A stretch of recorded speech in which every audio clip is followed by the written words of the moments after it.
This month's Humanist Program is presented by Nathan B. Weller. Nathan has been a member of the HCCO for a number of years and is a member of our board, as well as our treasurer. Thank you, Nathan.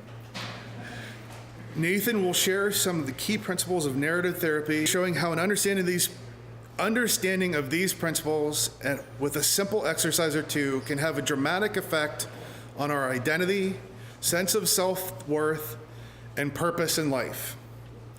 Please join me in giving a warm welcome to Nathan.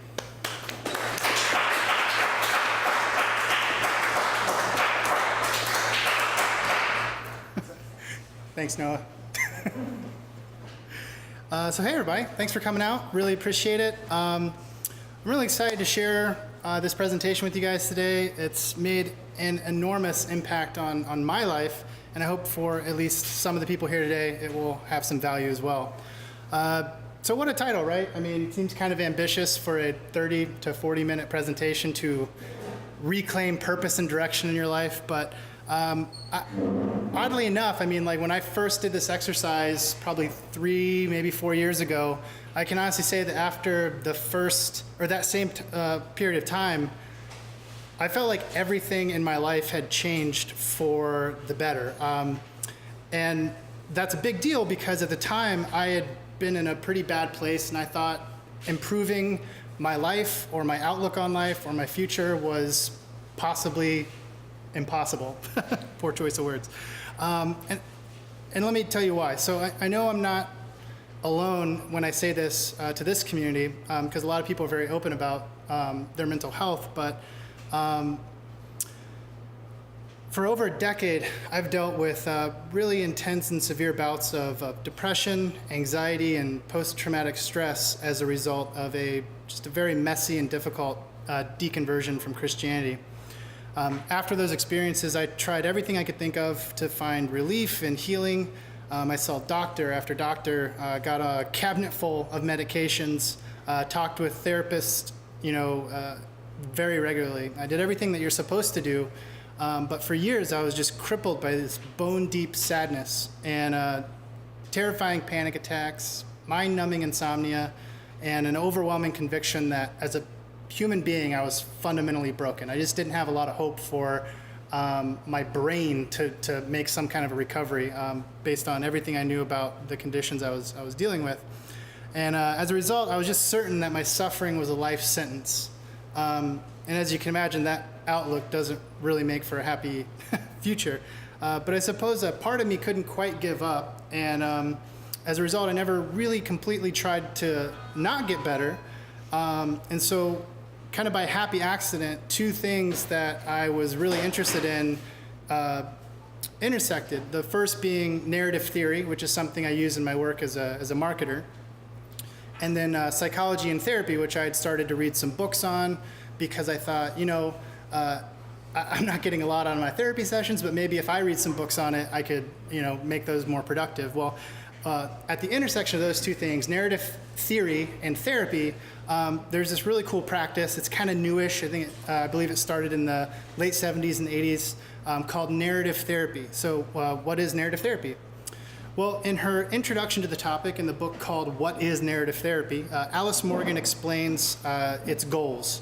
So narrative therapy seeks to be a respectful, non-blaming approach to counseling and community work, which centers people as the experts on their own lives, and it views problems as separate from people and assumes that people have skills, competencies, beliefs, values, commitments, and abilities that will assist them to reduce the influence of problems in their lives. Which sounds great, but I mean, how do they do that? And there's nothing really in there about narrative. So narrative therapy uses a few tools to achieve that. So it uses story and narrative as a lens to view your life and the world around you. And it also provides exercises that help us discover alternate paths, or you might even say storylines, through our past, which in turn can open up new possibilities for our future.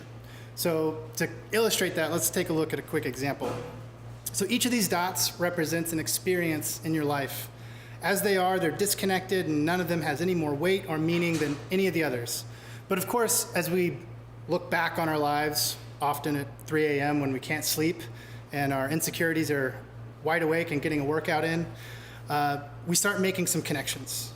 We connect that time that we were laughed at by kids in school because we couldn't understand something to the time that we didn't get into the college that we wanted. And then we connect those memories to the recent layoffs at work, and we lay in bed there thinking, no wonder I can't keep a job. I'm dumb, I'm a fraud. It's only a matter of time before, my bosses and everybody in my life figures that out. And then you start projecting that narrative into your future, and you sit there thinking, it's only a matter of time before my romantic partner figures out what my boss just did, and they're probably gonna leave me, and then I won't be able to get by in life, and I'll be homeless and alone, and before long you got this negative downward spiral. You're telling yourself a story about yourself that highlights really painful negative experiences in your past and then builds upon them to create a future for yourself that seems, especially in those moments, very plausible. And it's so incredibly easy to do this because negative experiences, by their very nature, tend to stand out in our minds and in our memories much more than positive ones. And so by default, it's often those memories and experiences that we revisit most often, and they kind of become this well-worn track of experiences that are connected, and that's why we call it a narrative. It's just a connecting of dots that form a story that we're telling ourselves. And that's hard enough, right? But it's not just ourselves that we have to contend with. I mean, this is challenging enough. I can't speak for anybody else, but I know for me, this happens all the time. But to make matters worse, make matters harder, we have to contend with a whole lot of other powers in the world. So we have to contend with the words and actions of others, broader cultural narratives about who we are, things like racism, sexism, violence, poverty, you name it. If there's a cultural narrative about it, it can be applied to us, and people will try to force those things on us. They'll try to pigeonhole us and tell us who we are, both as a culture and as individuals. I mean, there's also, on top of your personal internal narrative, there's the cultural narratives, and then there's people who might come into your life for reasons of their own, who might try to impose their idea of who you are onto you. And when faced with all that, it can just be incredibly difficult to take control of your own identity, your own internal narrative, and the way that you see yourself, to make it something that works for you, that builds a positive life.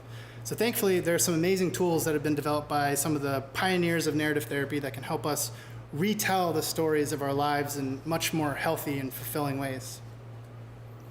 So the opening of the book, where I pulled the vast majority of the content for this from, puts it this way: our lives and their pathways are not fixed in stone. Instead, they're shaped by story. The ways in which we understand and share stories, the stories of our lives, therefore makes all the difference. If we tell stories that emphasize only desolation, then we become weaker. Alternatively, we can tell stories in ways that make us stronger, and in ways that soothe losses, in ways that ease sorrow. So I don't know what these dots stand for in your life, and I don't know what kind of story that you're telling yourself, nor do I understand the cultural or individual powers that are vying for authorship of your identity. Sometimes these negative internal and external powers can feel so strong that we don't feel like we have the right to tell our own story. And compared to all that, sometimes our version of who we are feels hollow and lacking in authority. That's why, this exercise that we're going to do today, I really wanted this presentation to be primarily focused around doing the work of this exercise, because what it allows us to do is explore other potential plot points. I mean, if all of these dots are real experiences in your life, and you've connected some of them, and you have what might be called your default story, some positive, some negative, some influenced by others, there's a good chance that all the blue dots, you don't even know what those are, because you're just not mindful of them. Like, you haven't recalled them in a long time. Sometimes, it would take, a conversation with a friend or something to pull up a memory that's, oh yeah, I remember I did that, or that's a big part of me, that's where I came from. So what we're going to do is do this exercise, but right before we do that, because of how challenging it can be to feel confident in our own authorship authority, I wanted to review something that the authors of narrative therapy call your storytelling rights. And I have a handout here that I want everybody to be able to reference and hold on to. And I'll, while those are getting passed out, I'll go ahead and review them now. So the Charter of Storytelling Rights has 7 articles. And the first article is, everyone has the right to define their experiences and problems in their own words and terms. The second is, everyone has the right to have their life understood in the context of what they have been through and in the context of their relationships with others. Article 3, everyone has the right to invite others who are important to them to be involved in the process of reclaiming their life from the effects of hardship. Article 4, everyone has the right not to have problems caused by trauma and injustice located inside them internally, as if there's some deficit in them. The person is not the problem is the problem. And this is a huge one that they talk about over and over again in the book, this idea of separating problems from your identity and working on the problem without letting it define you. So that's something we'll get into a lot in the exercise as well. Article 5, everyone has the right to have their responses to hard times acknowledged. No one is a passive recipient of hardship. People always respond. People always protest injustice. Article 6, everyone has the right to their skills and knowledge of survival respected, honored, and acknowledged. And finally, Article 7, everyone has the right to know and experience that what they have learned through hard times can make a contribution to the lives of others in similar situations. So by claiming these rights, we give ourselves the ultimate authority on our own life and experiences. As soon as this occurs, we can begin to tell and retell the stories that define who we are and how we relate to the world around us in really powerful ways. So I prepared that printout. It's been passed out. So I'll go ahead and jump into the exercise portion. So the exercise we're going to be doing today is called the Tree of Life exercise. You should all have a large piece of sketch paper and a pencil. It might be a little crowded on your table, so if you need to move around at some point, that's fine, but let's hang tight for now. So the Tree of Life concept is pretty simple and straightforward. It's a visual metaphor in which a tree represents your life and the various elements that make it up, both past, present, and future. And by labeling these parts, you not only begin to discover or perhaps rediscover aspects of yourself that's shaped by the past, but you can begin to actively cultivate your tree to reflect the kind of person that you want to be moving forward. So this exercise is excellent for finding out what all those other plot points are that our brain just sort of skips over and when it's constructing our default narrative. And once we know what they are, though, we can begin to highlight alternate paths through our past so that we can create a version of our identity that is both true and more healthy. So let's get started. So to begin, actually, you're going to want to make sure that you can draw. So before I start doing instructions, you should maybe spread out or get your paper set up or whatever. I don't want it to be drowned out. No. I just meant you physically need to have space to draw. Yeah. Actually, no. I was going to pass these out right after because I don't want I want them to follow along and then give these.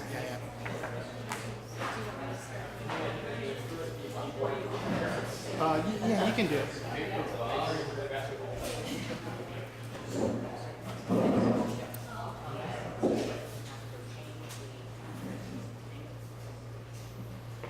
Just give me a thumbs up when you're ready so I can kind of get an idea. All right, cool. Looks like most people are. Okay, so the first step, and don't get hung up on your drawing or lack of drawing ability, just draw a tree with some space underneath it for roots. So you want to have a full tree and space underneath it for roots. And I would recommend doing your tree off to one side a little bit on the page. Carla's going to be doing a version up on the board so that you have room to draw some elements to one side of your tree trunk. Yeah? Should your paper be horizontal or vertical? However you want. Okay. Be creative.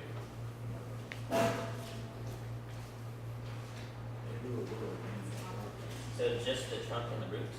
Maybe the whole thing. You can do the whole thing, but I would actually recommend kind of blocking it out, the whole tree. You might add more to it later, but just kind of get like the boundaries of your tree in order.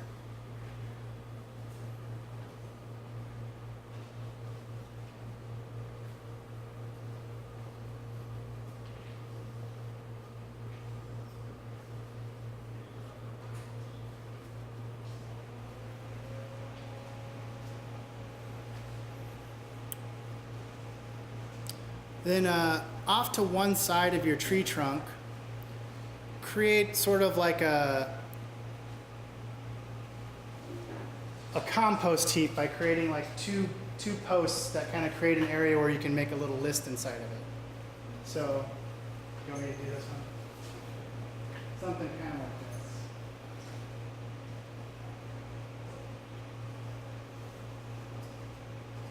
this. This is something called the compost heap. That'll come in handy. You'll probably want to write inside.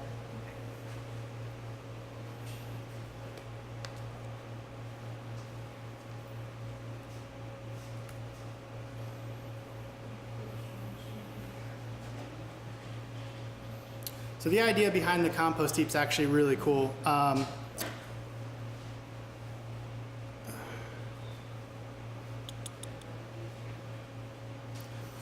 As we get going here, I'll give you prompts for each of the areas. But what the compost heaps allows us to do is,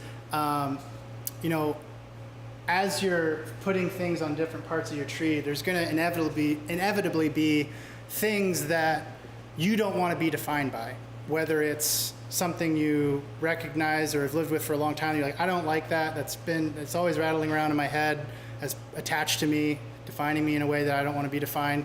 So at any point, whether that is a bad experience, trauma, abuse, cultural standards, people, places, things, or anything else negatively defining you right now, at any point during the whole exercise, if you come across something like that would go anywhere else, just go ahead and put it in the compost heap, and we'll revisit that at the end.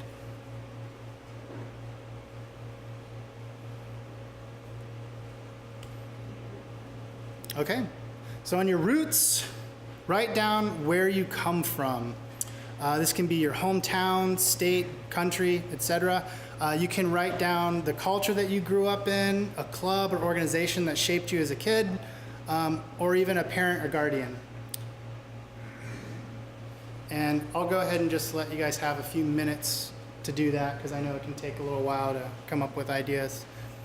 And throughout, if you find yourself not being able to come up with a whole bunch of things, don't worry about it. One of the cool things about this exercise is that if you just get one or two things in each area, you'll start to kind of unlock memories that you didn't realize were there and go, oh yeah, this reminds me of something that should be down in my roots, on the trunk or wherever.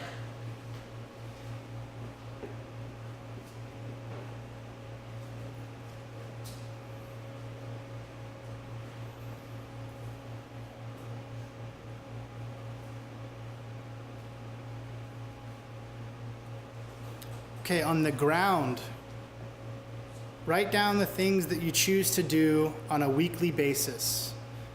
These should not be things that you're forced to do, like your job if you don't really like to do that or whatever, but things that you do for yourself each week. Or on the ground, like around the roots.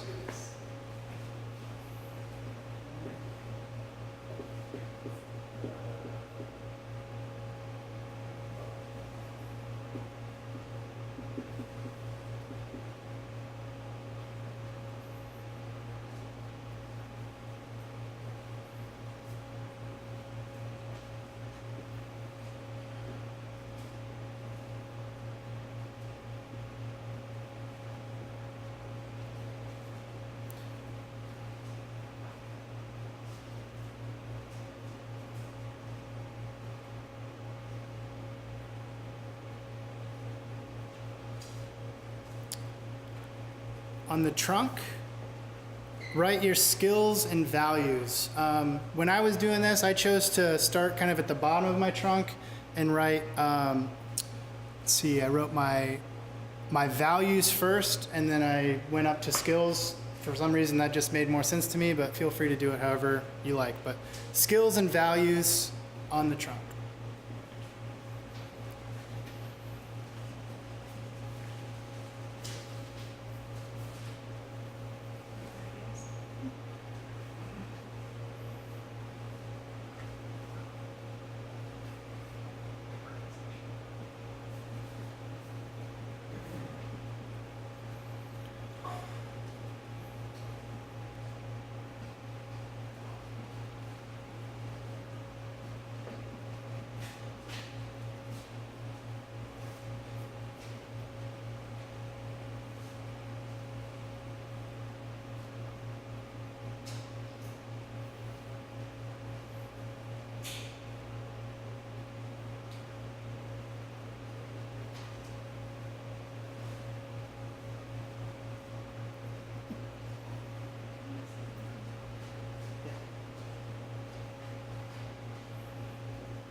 Next, on the branches, write down your hopes, dreams, and wishes. So these can be for you personally, whether it's at work or in your personal life. It can be communal for your community, for this community, or it can be general for all mankind, but just write hopes, dreams, and wishes on the branches.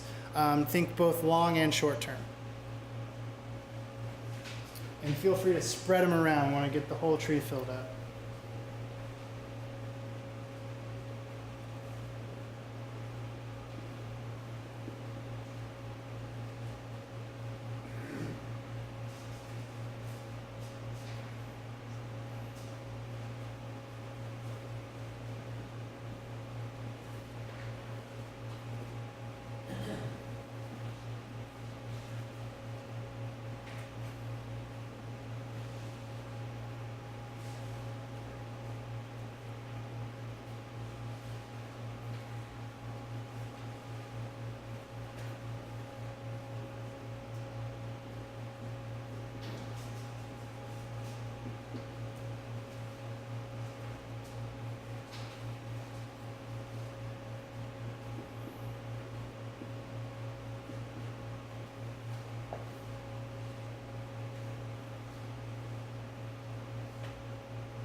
On the leaves, write down the names of those who are significant to you in a positive way. So friends, families, pets, personal heroes, anyone significant to you in a positive way, put those on the leaves, those names.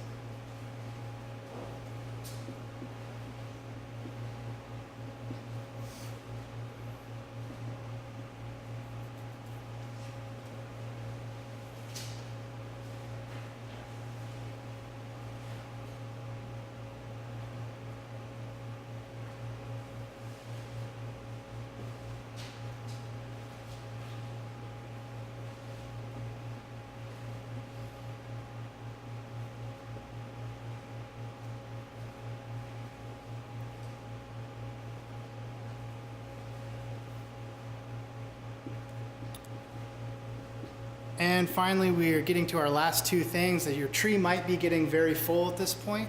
So a little tip here, if you want to write something on the fruits of your tree, you might create a basket that you draw off to the side and fill that with legacies that have been passed on to you. So you can begin maybe by looking at the names of the people on your tree and see if there's anything that sparks as terms of a legacy of any kind that has been passed on down to you. Obviously, if it's positive, you want to keep it on the tree. If it's a negative legacy, which is definitely possible, you want to put that in the compost heap.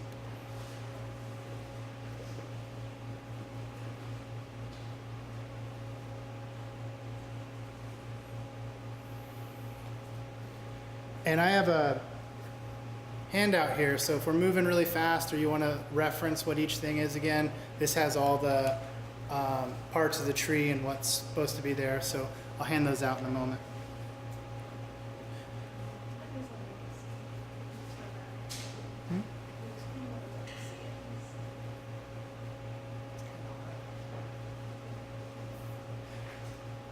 Finally, we have the flowers and seeds. Again, this might be something that if the tree's getting too busy, you put in a basket or something off to the side. But in this one, write down the legacies that you wish to leave to others. And this represents the flowers and seeds of the tree.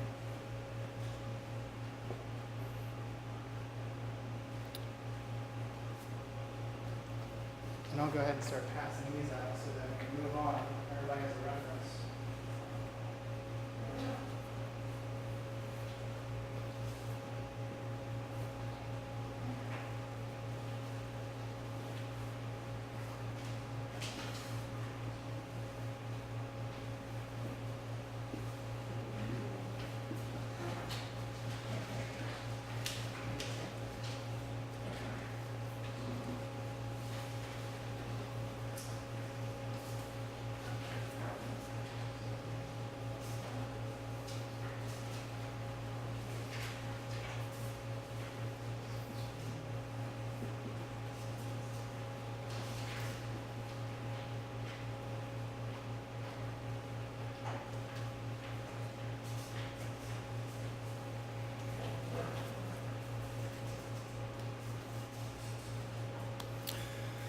Okay, so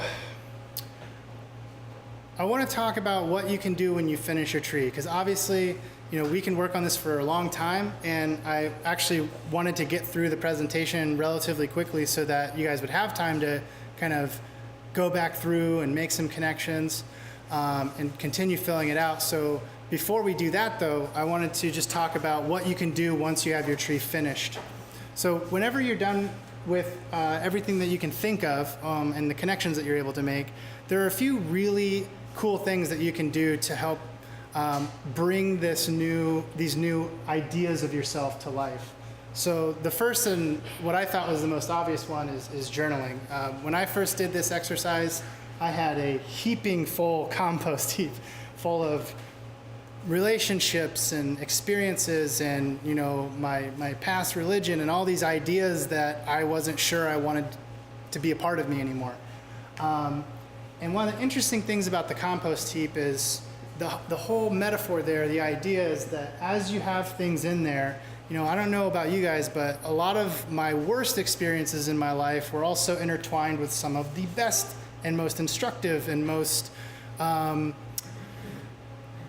equipping experiences in my life. So I had a lot of skills that I gained, for instance, through like my service at a church and in a ministry, and I felt very empowered by that experience. But I also knew that what happened to me there wasn't good, and so I had a hard time, quote unquote, not throwing the baby out with the bathwater.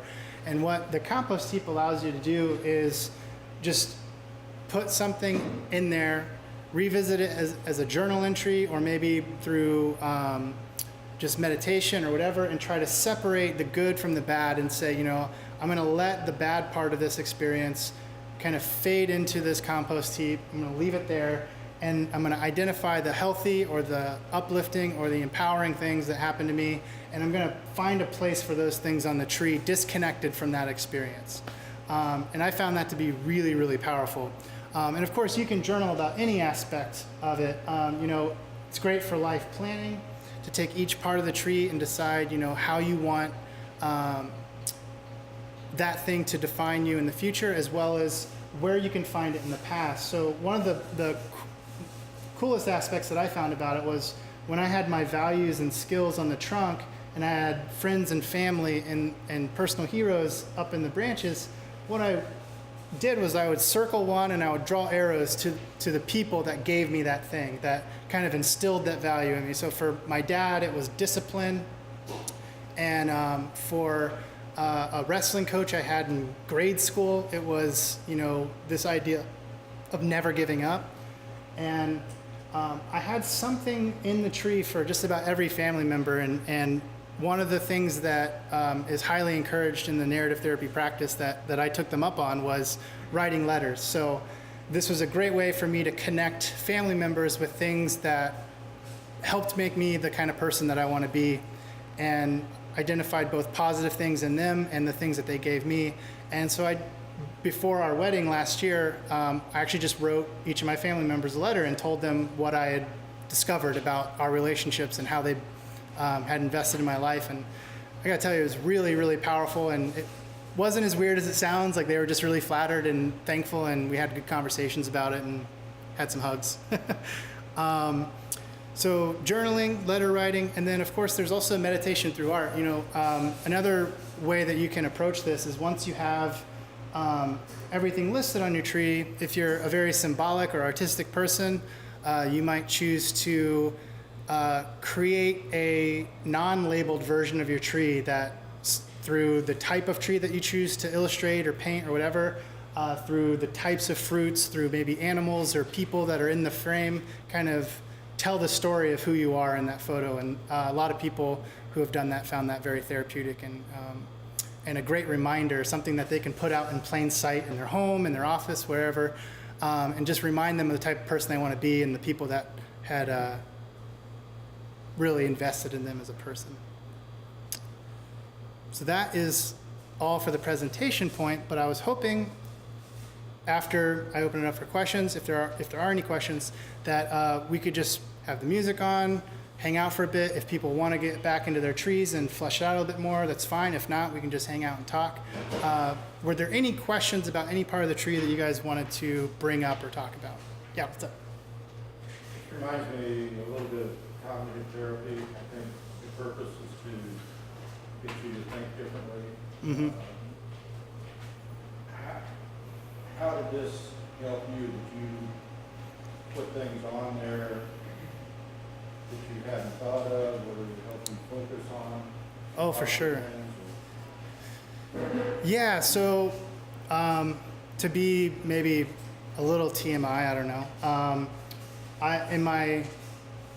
In my compost heap, I had put my struggles with depression, and I early on, about 8 years or so ago, it was very, very bad, and I had some suicidal thoughts, and I was really struggling, but I had never given into it. And I had mentioned just a little bit ago that I had my wrestling coach as one of the branches, and every day at practice when we were kids, after school, he had a single chant that he had us do like over and over and over again throughout the whole practice. And it was just never give up, never give up, never give up.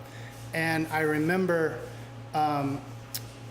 ever since then just having this like deep-seated conviction that like I'm not the kind of person who gives up. Like when things are as bad as they possibly can be, I'm not the kind of person that gives up. And it was cool to be able to actually go back to my hometown, and I bumped into him at a practice that he was overseeing of kids now, and got to tell him that story. And that was pretty neat to be able to remind him of how he was investing in kids' lives and the difference he was making, and how it literally saved my life at a time where I was in a bad place, but was able to pull on that value that he gave me.